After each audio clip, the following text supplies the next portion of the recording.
Bugün İsmayıl rayonunun Talıstan kəndindən olan şəhid baş leytenant Cavidan Bədalovun ad günü məzarı yanında qeyd olunub.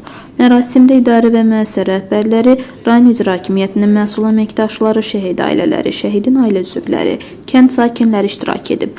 Əvvəlcə şəhidin Talıstan kənd qəbristanlığındakı məzarı ziyarət olunub, önünə gül dəstələri düzülüb, ruhuna dualar oxunub.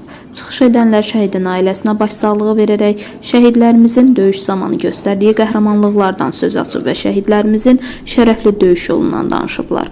Cavidan Bədalov 2022-ci il sentyabrın 12-sində Ermənistan Silahlı Qüvvələri tərəfindən törədilən geniş miqyaslı təxribatın qarşısının alınması zamanı şəhid olub. Məlumat üçün qeyd edək ki, 2013-2017-ci illərdə ali hərbi təhsil alan şəhidimiz 2017-ci ildən etibarən ordu sıralarında leytenant rütbəsi alaraq zabit kimi xidmət etməyə başlayıb.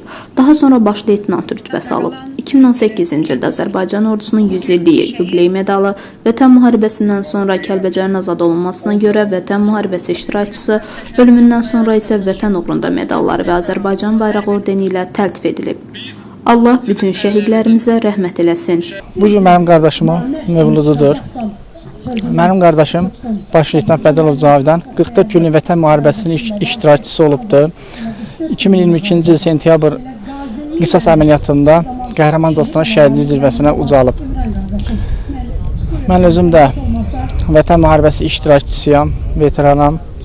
44 günlük və 2022-ci il sentyabr antiterror əməliyyatlarında iştirak etmişəm. Mən qardaşımla fəxr edirəm, qürur duyuram ki, mənim qardaşım Cavidan kimi sərkərdə vətənpərvər olduğu üçün fəxr edirəm. Allah cəmi şəhidlərimizə rəhmət eləsin.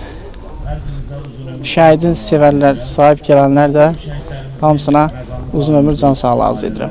İsmayıllı, Rafiq Həsənov, Elçin Məlikov, Nilufər Qəhrəmanova.